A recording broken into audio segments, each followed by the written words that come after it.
నడుచుకుంటే మరణమే, కానీ ఆత్మానుసారంగా నడుచుకుంటే జీవం, పర్పస్ వస్తుంది. ఇప్పుడు దేవుని పెట్టారా, నువ్వు ఆఫీసులో ఆత్మానుసారంగా నడుచుకొని చూడు, ప్రమోషన్ వస్తుంది. నువ్వు యజమాని దగ్గర ఆత్మానుసారంగా నడుచుకున్నాడు, ఉన్నతంగా జీవించబడతావు. నువ్వు నీ ఇంట్లో ఆత్మానుసారంగా జీవించు, ఆ ఇంటిని దేవుడు ఆశీర్వాదకరంగా మారుతాడు. నీ బిడ్డల పట్ల ఆత్మానుసారంగా ప్రవర్తించు, నీ భర్త పట్ల, నీ భార్య పట్ల, నీ ఉద్యోగంలో నీకు కలిగిన అన్నింటిలో ఆత్మానుసారంగా నువ్వు ఎప్పుడైతే నడుచుకుంటావో నీ జీవితాన్ని ఆశీర్వాదకరంగా మారుతుంది. ఆత్మానుసారులు జీవాన్ని చూస్తారు. ఉదయకాలం వాక్య ధ్యానం నిమిత్తమై అపోస్తలుడైన పౌలు రోమీయులకు రాసిన పత్రిక 8వ అధ్యాయము 1 నుంచి చూడండి. కాబట్టి ఇప్పుడు క్రీస్తు యేసునందున్న వారికి ఏ శిక్ష విధియు లేదు. క్రీస్తు యేసునందు జీవమునిచ్చు ఆత్మ యొక్క నియమము పాప మరణముల నియమము నుండి నన్ను విడిపించను. ఎట్లనగా ధర్మశాస్త్రము దేనిని చేయజాలక పోయెనో దానిని దేవుడు చేశాను. క్రీస్తు యేసునందు జీవమిచ్చు ఆత్మ యొక్క నియమము ఏమనగా అని అంటారు. చాలా జాగ్రత్తగా గమనించారు.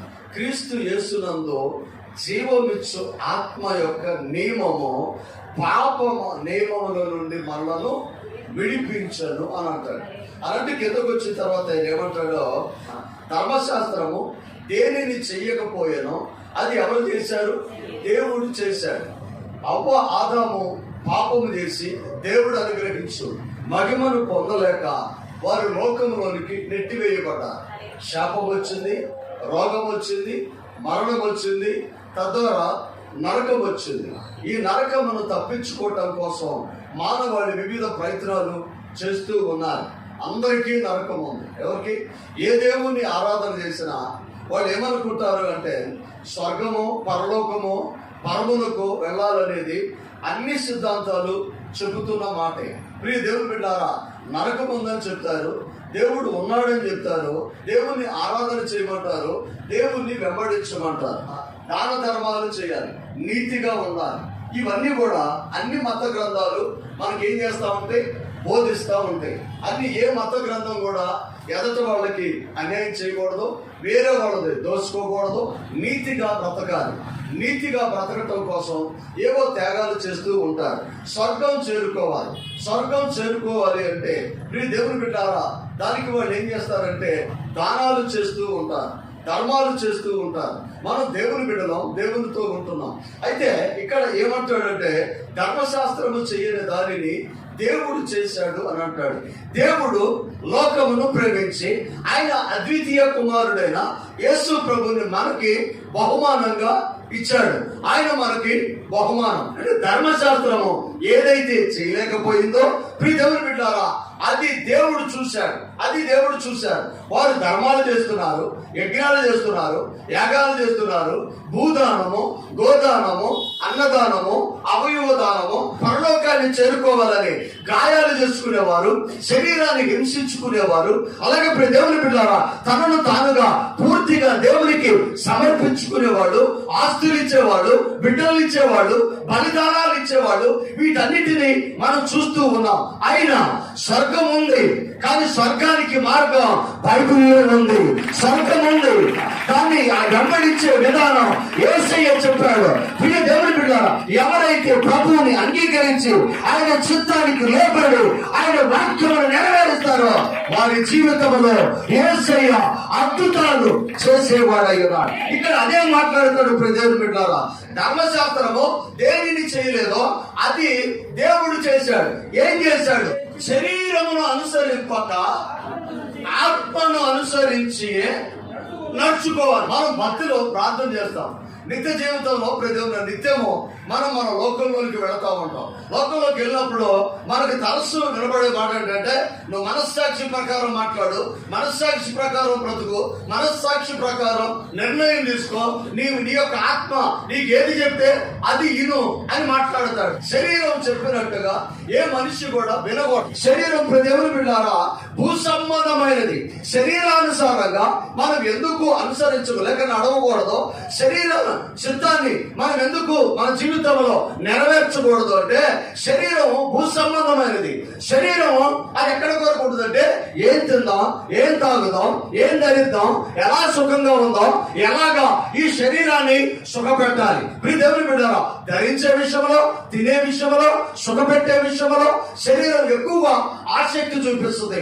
అందుకని దేవుడు అంటాడు ఏ మనిషి అయినా లేక ప్రతి మనిషి కూడా ఎలా జీవించాలంటే శరీరాన్ని అనుసరింపకూడదు.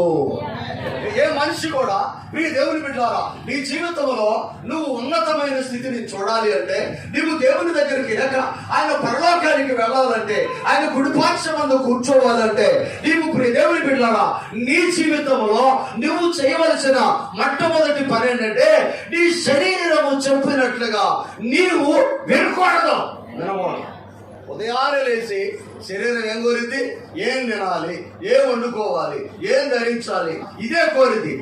ఇక్కడ మనం గమనించినట్లయితే మందిరానికి వస్తున్నాం, యేసయ్యతో ఉంటున్నాం, నిత్యం ప్రార్థన చేశాం. గత వారము సోమవారం నుంచి శనివారం వరకు ప్రతి ఒక్కరు కూడా ప్రార్థన చేశారు. నేను అనుకుంటున్నాను వీళ్ళు ఏం ప్రార్థన చేశారంటే స్వస్థత కోసం, దేవుని బిడ్డారా దీవెన కోసం, సమృద్ధి కోసం, సమాధానం కోసం, వేలు కోసం, ఆరోగ్యం కోసం, నెమ్మది కోసం ఇవి ప్రార్థన చేశారు.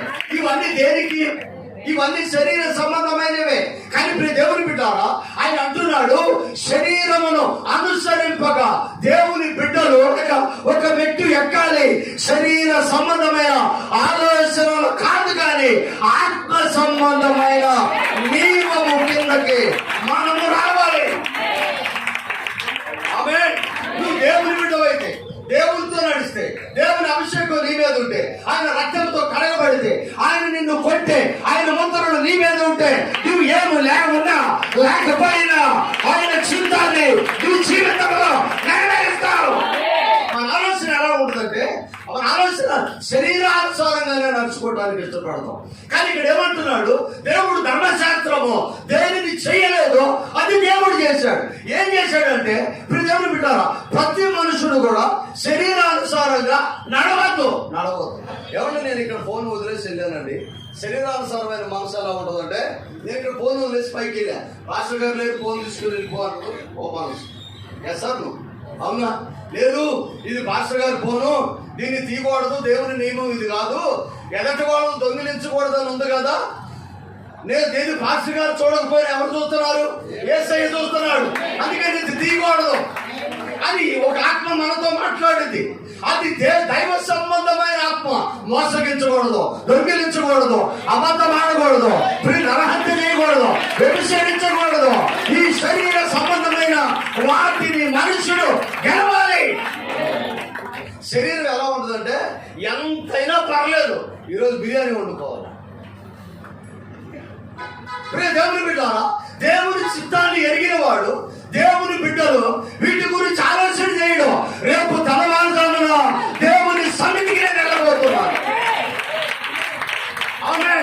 ఆయన నాతో మాట్లాడబోతున్నాడు. ఆయన నా కోసం ఏం సిద్ధపరిచాడు? ఆత్మ సంబంధమైన ఆహారాన్ని దైవ సేవకులు ద్వారా దేవుడు నాతో ఏం మాట్లాడబోతున్నాడు అని ఎవరైతే ఆశ కలిగి ఉంటారో వారు ఆత్మను నెరవేర్చేవారు, ఆత్మానుసారంగా నడుచుకునేవారు, శరీరమును జయించేవారు. యెహోవా మందిరమునకు వెళ్ళుదమని జనులు నాతో అనినప్పుడు నా హృదయము శరీరం సంతోషపడిందా? మందిరానికి వెళ్దామని జనులు నాతో అన్నప్పుడు సంతోషపడింది శరీరానికి బాగా. ఎందుకంటే మందిరానికి వస్తే శరీరం నలగాలి, ఉపవాసం ఉంటావు, శరీరం నలగాలి.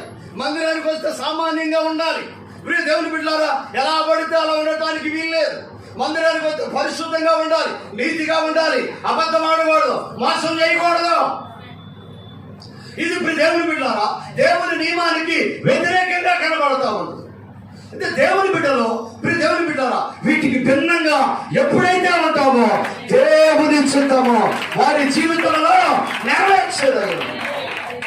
అందుకని ఇప్పుడు దేవుని బిడ్డారా, శరీరానుసారంగా నడవక ఆత్మానుసారంగానే నడుచుకును అని అంటూ కిందకు వస్తే అంటాడు, తన యందు ధర్మశాస్త్ర సంబంధమైన నీతి విధి నెరవేర్చబడవలెనని పాప పరిహార నిమిత్తము దేవుడు తన సొంత కుమారుణ్ణి పాప శరీరాకారముతో పంపి ఆయన శరీరమందు పాపమునకు శిక్ష విధించాడు. ఆయన పరిశుద్ధుడు, నీతి కలిగిన వాడు, ఆయన ఉన్నతుడు, ఆయన దేవుని కుమారుడు, తానే దేవుడు అయి ఉన్నాడు, తానెవరు సృజించలేదు. అలాంటి దేవుని బిడ్డారా, అద్భుతంగా మనతో మాట్లాడుతున్న మాట ఏంటంటే, నీవు శరీరాన్ని జయించాలి. శరీరాన్ని జయించిన నీవు నీ భాష ఎలా ఉండాలంటే, కింద చూడండి ఒకసారి.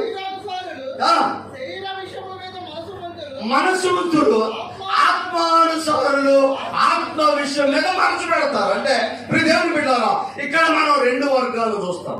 రెండు వర్గాలు, శరీరానుసారంగా నడుచుకునేవాడు, అంటే నీ శరీరం ఏం చెప్తే అలా నడుచుకుంటాం. మరొక వర్గం లేక మరొక రకమైన ప్రజలు ఉన్నారు. వాళ్ళు ఏమవుతారంటే శరీరాన్ని అనుసరించరు. వాళ్ళు ఎలా ఉంటారంటే ఆత్మానుసారంగా నడుచుకుంటారు. ఆత్మ సంబంధమైన నియమము శరీర సంబంధమైన నియమానికి మించుంది. అందుకని దేవుని బిడ్డలారా, భక్తిలో దేవుని సన్నిధికి వస్తున్న వాళ్ళలో రెండు రకాలు కనబడతారు. దేవుడు ఏదైనా మేలు చేస్తే చాలా ఉప్పొంగిపోతారు, సంతోషిస్తారు. కానీ కొంతమంది ఏం చేస్తారంటే, దేవుడు మేలు చేయకపోయినా, మేలు చేస్తేనే దేవుడా, ఆరోగ్యం ఇస్తేనే దేవుడా, డబ్బు ఇస్తేనే దేవుడా, సమాధానం ఇస్తేనే దేవుడా కాదు. దేవుడు బిడ్డలారా, ఆయన దేవుడై ఉన్నాడు. నువ్వు అనుకున్నది జరిగితేనే అది దేవుడు చేసినట్లే కదా, ఆయన బిడ్డము నీవు కనుక. దేవుని బిడ్డారా, నీ భక్తి పరిణామ క్రమం ఎలా ఉండాలంటే, ఇహ సంబంధమైన వాటికి మించి పర సంబంధమైన ఆలోచనలో కలిగి ఉండాలి. మనము ఎవరివి? ఆత్మ సంబంధమైన బిడ్డలు. మనం ఆత్మ సంబంధమైన బిడ్డలం కనుక మనం దేవుడు ఏదో ఇవ్వాలనే దాని మీద ఆధారపడడు. ఆయన ఇచ్చినా ఇవ్వకపోయినా ఆయన్ని వెంబడిస్తా. అది మనం నేర్చుకోవాలి. కింద దేవుని బిడ్డలు ఒకసారి చూడండి. మరణము, ఆత్మానుసారమైన మనస్సు జీవమును. అంటే దేవుని బిడ్డలారా, నీ శరీరానుసారంగా నువ్వు నడుచుకుంటే ఏమొస్తుందంట? మరణం వస్తుంది. ఏమి తిందుమా, ఏమి తాగుదమా, ఏమి ధరించుకుందామా అని ఆలోచన చేస్తూ ఉంటారు. శరీర సంబంధమైన విషయం అది ప్రతిదీ కూడా అది మరణానికే తీసుకెళ్తుంది. కారణం ఏంటంటే శరీరమే మరణం. ఈ దేవుని బిడ్డలారా, ఈ శరీరము మరణానికి భూమిలో కలిసిపోయింది. కానీ ఆత్మ ఆలోచన అలా ఉండదు కూడా. అది ఎలా ఆలోచన చేస్తుందంటే, ఇది మనది కాదు, ఇది ఇలా చేయకూడదు, ఇలా ఉండకూడదు, ఇలా ప్రవర్తించకూడదు, ఇలా మాట్లాడకూడదు అని దేవునికి వ్యతిరేకమైన ప్రతి చర్యను అడ్డుకుంటూ ఉంటుంది, ఎదురు తిరిగింది, తప్పుకుంటుంది. దేవుని చిత్తాన్ని నెరవేర్చడానికి ఇష్టపడేది. ధర్మశాస్త్రంలో దేన్ని చేయలేదు, అది దేవుడు చేశాడు. దేవుడు ఏం చేశాడంటే, ప్రియ దేవుని బిడ్డ, ఆయన ఒక్కగానొక్క కుమారుణ్ణి ఈ లోకానికి పంపించాడు. ఏంటంటే ప్రియ దేవుని బిడ్డలారా, పాప నియమమును ఆయన శరీరమందు నెరవేర్చడం కోసం దేవుడు ఈ లోకానికి తన కుమారుని పంపాడు. దేవుడు తన సొంత కుమారుని పాప శరీరాహారముతో పంపి ఆయన శరీరమందు పాపమునకు శిక్ష విధించాడు. ఆయన పుట్టటము పాప శరీరాకారంలో పుట్టాడు. మన పాపాలను జయించడానికి పాప ఆకారాన్ని మరియ గర్భంలో ధరించాడు. ఆయన 100% యేసయ్య మానవుడయ్య. ఆయన మనలాగా అలసిపోయాడు, మనలాగా దుఃఖపడ్డాడు, మనలాగా ఏడ్చాడు, మనలాగా నిద్రపోయాడు, మనలాగా ఆయన బాధ వచ్చినప్పుడు నొచ్చుకున్నాడు. ఆయన 100% మానవుడై ఉన్నాడు. అందుకని దేవుడు తన కుమారుని పంపి పాప శరీర ఆకారముతో ఆయన ఈ లోకానికి పంపాడు. పాపమును నాకు కలుగున శిక్షను ఆయన కుమారుడి మీద వేసి మనలను పరిశుద్ధులుగా విడిపించిన వాడు యేసయ్య. సఫలు దేవుడు క్రీస్తేస్తున్నందున్న వారికి ఏ శిక్ష విధియు లేదు అంటాడు. లేదు అంటే ఎలాగంటే దేవుడు ఆయన కుమారుని ద్వారా మన శిక్షనంతటిని ఆయన మీద తీసుకున్నాడు. ఈ లోకంలో నీవున్నాడు దేవుడు నీ అవసరతలన్నీ తీరుస్తాడు. తలకాయ నొప్ప తీసేస్తాడు, కాలు నొప్ప తీసేస్తాడు, ఇల్లు లేదా ఇల్లు ఇస్తాడు, బిడ్డలు లేదా బిడ్డలు ఇస్తాడు, సమాధానం లేదా ఇస్తాడు, ఆస్తి లేదా ఇస్తాడు, ఆరోగ్యం లేదా ఇస్తాడు, నీకేది కావాలన్నా ఇస్తాడు. ఎందుకంటే ఈ లోకంలో అవన్నీ నీకు అవసరం గనక నువ్వు ఇక్కడ ఇబ్బంది పడకూడదని నీకన్నిటినీ యేసయ్య సమకూరుస్తాడు. కానీ దేవుని బిడ్డలారా, ఇక్కడ నిన్ను వీటన్నిటితో తృప్తిపరిచి విడిచిపెట్టాలనేది ఆయన ఉద్దేశం కాదు. ఇవన్నీ లయమవుతాయి, ఇవన్నీ తీసివేయబడతాయి, ఇవన్నీ భూ సంబంధమైనవి. ఎక్కడ నిన్ను పోషిస్తూనే ఆయన రక్తముతో కడిగి ఆయన పరలోకము మనలను చేర్చుకోవాలని ఆశపడుతూ ఉంటాడు.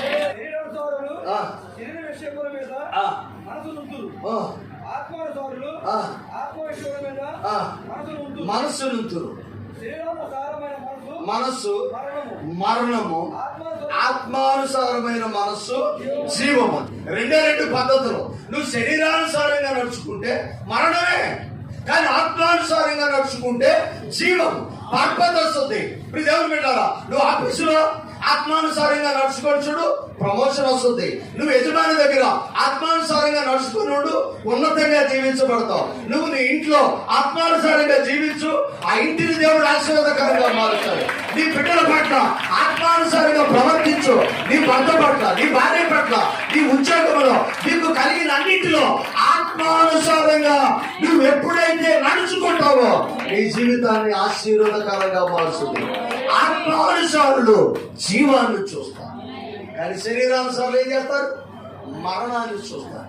అందుకని ఇప్పుడు దేవుని బిడ్డలారా, బైబిల్ దేన్ని కోరుకుంటుంది అంటే ఆత్మానుసారంగా జీవించటం కోరుకుంటుంది. ఎందుకు వస్తే చూడండి ఇప్పుడు దేవుని బిడ్డ, ఏలైనగా మనస్సు దేవునికి విరోధమైనది, అది దేవునికి ధర్మశాస్త్రమునకు లోపడదు, ఏమాత్రమును లోపడనేరదు. అంటే శరీరానుసారమైందంటే భూ సంబంధమైనది. శరీరము దేవుని చిత్తాన్ని నెరవేర్చదండి. మన ప్రార్థనలో ఇవ్వు అని ప్రార్థన చేస్తాం. అవన్నీ కూడా దేన్ని నెరవేర్చడానికి? శరీరానుసారమైన కోరికలు నెరవేర్చడం కోసమే మన ప్రార్థనలు అవి చేస్తూ ఉంటాయి. ఏమన్నండి, మా జీవితంలో మా కుటుంబానికి ఇది 3వ టీవీ, ఆమె హల్లెలూయా. ఏసీలు ఇది 2వ ఏసీ, బైకులు ఇది 2వ బైకులు, సైకిల్లో 2వ 3వ మార్చాం. దేవుని బిడ్డారా, ఇల్లు అయితే 7-8 ఇల్లు మార్చాం, 7-8 ఇల్లు మార్చాం. ఏమన్నా ఉన్నాయా? షర్ట్లు ఎన్ని మార్చాం, ప్యాంట్లు ఎన్ని మార్చాం? ఇదేది కూడా శాశ్వతం కాదు. దేవుని బిడ్డారా, మన గురి ఎప్పుడు కూడా ఎలా ఉండాలంటే, ప్రభువా మేము ఈ లోక సంబంధమైన వృత్తులము కాదు, మనం ఎవరివి? పరలోక సంబంధమైన వృత్తులు. మనం ఎవరివి? యేసయ్య బిడ్డలం. ఆయన మహిమ శరీరమును ధరించి ఉంటాము కనుక నిత్య నూతనముగా ఆయనను స్తుతిస్తూ ఆయన చిత్తాన్ని నెరవేర్చిన వారు ఆయనతో ఉంటారు. ఎందుకంటే వారు ఆయన బిడ్డలు కనుక. దేవుని బిడ్డారు, మన ఆత్మానుసారమైన మనసు. ఈ లోకం కాదు మన దృష్టి. మన దృష్టి దేవుడు అయి ఉన్నాడు, మన దృష్టి పరలోకం అయి ఉన్నది, మన దృష్టి పరిశుద్ధత అయి ఉన్నది, మన దృష్టి నీతి అయి ఉన్నది. మన యొక్క ఆలోచనలో ఈ భూ సంబంధమైనవి కాదు, అది పరలోక సంబంధమైనవి. 3 సంవత్సరాల వయసులోనే పాటలు పాడటం ప్రారంభించింది లతా మంగేష్కర్. ఆమె స్వరం ఎక్కితే నిలబడి వినని వాళ్ళు ఎవరు ఉండరు, అంత చక్కగా పాడింది. కానీ ఆమె అంటుంది, వృద్ధాప్యంలోకి వచ్చిన తర్వాత నడవలేని పరిస్థితుల్లో మరణానికి చేరువవుతున్న సమయంలో ఆమె అంటుంది, నా బీరువా నిండా పట్టు చీరలే ఉన్నాయి, కానీ ఇప్పుడు నేను వేసుకోవటానికి ఒక అంగీ తప్ప నాకేది అక్కడ రాదు. నా గ్యారేజీ నిండా కార్లు ఉన్నాయి, కోట్ల రూపాయలు ఖరీదు చేస్తాయి. కానీ ఈరోజు నేను 3 కాళ్ళ బండి మీద నన్ను నెట్టుకొని పెడుతున్నాను. దేవుని బిడ్డలారా, ఆమె జీవితాన్ని చదివితే మనకు అర్థమైంది లైఫ్ అంటే ఏంటో. స్టీవ్ జాబ్స్ $700 కోట్ల ఆస్తిపరుడు, 36 సంవత్సరాల వయసులో క్రోమా గ్రంథి క్యాన్సర్ తో చనిపోయాడు. చనిపోయే ముందు చివరి మాట ఏమంటాడంటే, పరుల దృష్టిలో నా జీవితం విజయానికి ఒక శిఖరం, కానీ పని తప్ప నాకు సంతోషం గురించి తెలియదు. రోగముతో లేవలేని స్థితిలో నా జీవితాన్ని నెమరు వేసుకుంటే మరణము ముందర నా సంపాదన, నా పేరు ప్రఖ్యాతలు ఎందుకు కొరగాలని నాకు తెలిసింది. దేవుని బిడ్డలారా, కారు నడపడానికి ఒక డ్రైవర్ను పెట్టుకోవచ్చు, బాగా డబ్బు సంపాదించవచ్చు, కానీ రోగాన్ని భరించడానికి ఎవరిని అద్దెకు తెచ్చుకోలేను. ఇహలోక సుఖాన్ని పొందవచ్చు, కానీ ఒకదానిని పోగొట్టుకున్న తర్వాత దానిని ఎప్పటికీ నీవు పొందలేవు. అదే జీవితం, రైట్? అందుకే మంచిగా జీవించు, ఇతరులను సంతోషపెట్టు. మనం వృద్ధాప్యంలోనికి సమీపిస్తున్నప్పుడు సురుకుగా తయారవుతాం. అప్పుడు మనకి జ్ఞానోదయం అవుతుంది, త్వరలో మనం నడవలేమని. అందుకే మంచిగా జీవించు, ఇతరులను సంతోషపెట్టు. మన వృద్ధాప్యాన్ని సమీపిస్తున్నప్పుడు సురుగ్గా తయారవుతాం, అప్పుడు మనకి జ్ఞానోదయం అవుతుంది. $30 గడియారమైన, $300 గడియారమైన ఒకే సమయాన్ని సూచిస్తుంది. 30,000 కార్లైనా, $150,000 కారు అయినా ప్రయాణించే దూరం బాట ఒక్కటే, చివరికి అదే గమ్యం చేరతాం. మనం ఉండే ఇల్లు 300 గజాలైనా, 3,000 గజాలైనా నీ ఒంటరితనం నీదే. నీలోని మనిషికి సంతోషం నీ బాహ్య ప్రపంచం వస్తువులతో రాదు.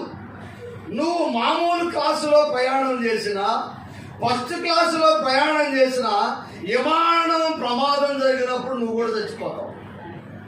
అందుకే మాట్లాడటానికి నీ స్నేహితులు, బంధువులు ఉంటే అదే నిజమైన సంతోషం. జీవితంలో 5 విషయాలు గుర్తుపెట్టుకోండి. మొదటిది, మీ పిల్లలకు ధనవంతులుగా కంటే సంతోషంగా ఉండటం నేర్పించండి. దానివల్ల పెరిగి పెద్ద అయిన తర్వాత వస్తువుల ధర కంటే వాటి విలువ తెలుస్తుంది. రెండోది, ఆహారాన్ని ఔషధంగా తీసుకోండి, లేకపోతే ఔషధమే ఆహారం అయ్యింది. మూడోది, 100 కారణాలు చూపినా నిన్ను ప్రేమిస్తున్న వాళ్ళు నిన్ను వదిలిపోరు, నీతో ఉండటానికి ఇంకొక కారణం చూపిస్తారు. నిన్ను నీ స్నేహితులు విడిచిపోరు. నువ్వు ఎన్ని కారణాలు చూపించి వదిలేసుకోవాలనుకున్నా వాడు ఇంకొక కారణం చూపించి నీకు దగ్గర అవుతాడు. నాలుగోది, మనిషికి మానవత్వం కలిగిన మనిషికి తేడా ఉంది. నాలుగోది. ఐదోది, వేగంగా వెళ్ళాలి అంటే ఒంటరిగానే వెళ్ళాలి, దూరం వెళ్ళాలంటే తోడు తీసుకుని వెళ్ళాలి.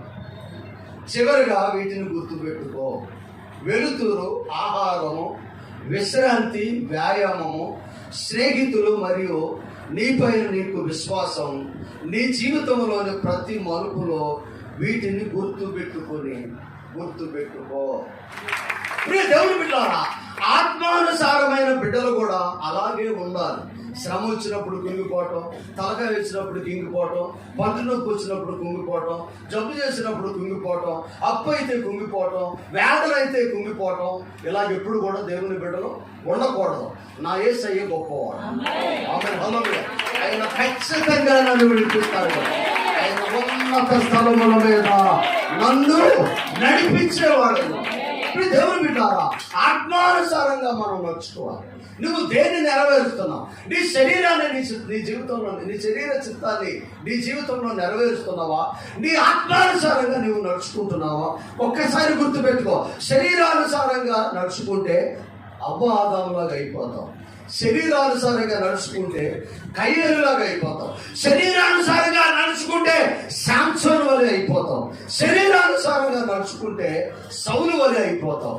దేవుని బిడ్డలారా, ఆత్మానుసారంగా నడుచుకుంటే దావీదు వలె ఎక్కలేనైనా ఇంతంత కొరకు దేవుడు శిఖరాలకు నువ్వు చేరుకుంటావు. దేవుని బిడ్డలారా, నా మాటలు చాలా జాగ్రత్తగా గమనించు. నీ జీవితంలో ఏది ఉన్నా లేకపోయినా ప్రభువుని కలిగి ఉండండి. ఆయనే సంతోషం, ఆయనే సమాధానం, ఆయనే నెమ్మది, ఆయనే దీవెన, ఆయనే అభివృద్ధి, ఆయనే ఆశీర్వాదం, ఆయనే మేలు. ఇంట్లో 10,000 రూపాయలు ఉండొచ్చు, కానీ ఆయిల్ ప్యాకెట్ విలువ తెలిసి ఉండాలి. అది లేకపోతే నీ జీవితం గడవదు. ఇంట్లో దేవుని బిడ్డలారు చాలా జాగ్రత్తగా గమనించండి. మీరు నిండా బట్టలు ఉండొచ్చు, కానీ ఆశలో లిమిట్ లేకపోతే అవి నీకు చాలవు. లక్షల రూపాయలు సంపాదించవచ్చు, కానీ వాటి విషయంలో నీకు ఎలా ఖర్చు పెట్టాలో తెలియకపోతే నీ జీవితం తృప్తిగా ఉండదు. అందుకనే విశ్వాసులు మానసిక దృఢత్వాన్ని కలిగి ఉండాలి. నీ ఉన్న స్థితిలో తృప్తిగా ఉండటం నువ్వు నేర్చుకుంటే నీకన్నా ధనవంతుడు ఈ లోకంలో లేడు. నీకన్నా ధనవంతుడు లేడు. నీవు సనగటం మానేయాలి. దేవుని సన్నిధిలో దేవుని బిడ్డలారా, ఇది నాకు లేదు అని ఈ యొక్క మనుషుల మీద నీవు సనిగే కన్నా ఉన్న దాంట్లో తృప్తిగా ఉండు. నీ తృప్తిని బట్టి లేని దాన్ని యేసయ్య నీకు ఇస్తాడు. దాంట్లో ఉన్నతంగా ఆయన మహిమ పరచడం. దేవుని ఆ మాటలు చాలా జాగ్రత్తగా గమనించండి. శరీరానుసారమైన మనుషులుగా మనం ఉండక ఆత్మానుసారంగా మనం ఉండాలి. ఆత్మానుసారంగా ఉన్నవారు దేవుని చిత్తాన్ని వారి జీవితంలో నెరవేరుస్తారు. ఆమేన్, హల్లెలూయా. దేవుని చిత్తాన్ని వారి జీవితంలో నెరవేరుస్తారు. ఎప్పుడైతే దేవుని బిడ్డ దేవుని చిత్తానికి నువ్వు లోపడతావో నీ రోగం నీకు భయపడుద్ది, నీ అప్పు నీకు భయపడుద్ది, నీ సమస్య నీకు భయపడుద్ది, నీ బిడ్డలు నీకు లోపడతారు, నీ భర్త నీ మాట వింటాడు, నీ భార్య దేవుని చిత్తాన్ని నెరవేర్చింది. ఆ ఇల్లు పూర్వకంలో ఒక పరలోకంగా దేవుడు చేస్తాడు. అద్భుతమైన ఆశీర్వాదాలు. దేవుని బిడ్డ నా మాటలు చాలా జాగ్రత్తగా గమనించు. డబ్బే ప్రమాణకం కాదు, డబ్బు ద్వారా ఆశీర్వాదాలు కాదు. ఒక ఆమంటది, ఒక్కొక్క కొడుకు 3 కోట్లు ఇచ్చారయ్యా, నాకు చోట్లు లేదు, వాళ్ళు ఈ రోజున ఓల్డ్ ఏజ్ హోమ్లో జాయిన్ అయ్యాను అని తెలిసిందండి. ఒక్కొక్క కొడుకు ఎంత ఇచ్చింది? 3 కోట్ల రూపాయలు ఇచ్చానయ్యా, కానీ ఈరోజు నన్ను పట్టించుకోవట్లే. ఎక్కడికి వచ్చాను? ఓల్డ్ ఏజ్ హోమ్లోకి వచ్చాను. నేను చెప్పనప్పుడు దేవుని బిడ్డ, నీ బిడ్డలను యేసయ్యతో పెంచి చూడు. నువ్వేమీ ఇవ్వకపోయినా నీ వృద్ధాప్యమందు వాళ్ళు నిన్ను ఆదుకుంటారు. దేవుని ప్రేమ వారిలో ఉంది కనుక నిన్ను చక్కగా వారు గౌరవించేవారు. దేవుని బిడ్డ మనం చేయవలసినవి ఖచ్చితంగా మనం చేయాలి. మన బిడ్డల్ని మనం కలిగిన దాంట్లో తృప్తిగా ఉండాలి. ఏది లేదో దాని విషయమై చనకూడదు. మన బిడ్డలను దేవునితో ఉండాలి, మన దేవుని దగ్గర ఉండాలి, దేవుని చిత్తానికి లోబడే వారిగా ఉండాలి. విలువలను పోగొట్టుకునేవారిగా ఉండకూడదు, పరువు పోగొట్టుకునేవారిగా ఉండకూడదు, గౌరవాన్ని పోగొట్టుకునేవారుగా ఉండకూడదు. దేవుని బిడ్డలారా జాగ్రత్త, లోకం మిమ్మల్ని చూస్తుంది. లోకానికి వేరుగా నిలబడు. అద్భుతమైన ఆశీర్వాదాలు ప్రభువు నీకు అనుగ్రహిస్తాడు. కలవచ్చండి.